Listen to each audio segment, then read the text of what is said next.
All you need to do is ensure your wife doesn't leave the house that day and make sure she doesn't stick to a vegetarian diet. Instead, have her eat more meat.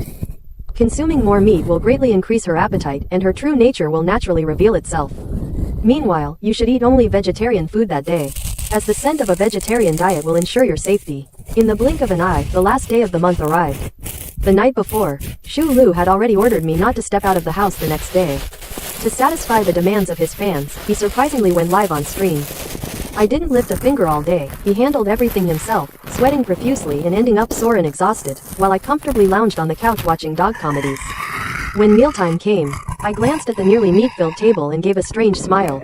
As soon as we sat down, Shu Li quickly pulled the only 2 vegetarian dishes in front of her.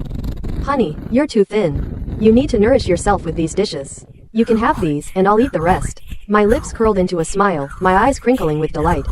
"Thank you, hubby, you're the best. Just what I wanted." I glanced up and noticed Shu Li eyeing the meat dishes, swallowing hard. Feeling mischievous, I decided to tease him. I picked up a piece of meat and moved to put it in his bowl. "Hubby, why don't you have some too?" He froze, stammering and shaking his head in refusal, clutching his bowl and the vegetarian dishes as he dodged. With a clatter, the bowl and dishes fell to the floor. I lowered my head, tears welling up, and apologized in a choked voice. Shu Lu's face turned dark with anger, his eyes blazing as he gritted his teeth and said, "It's fine." This meal brought me a rare sense of satisfaction. It had been a long time since I felt so happy. By evening, I was still completely fine, while Shu Lu was utterly exhausted. He held back his anger as he ended the livestream, immediately went to his private messages, and berated the so-called witch, who had given him the advice.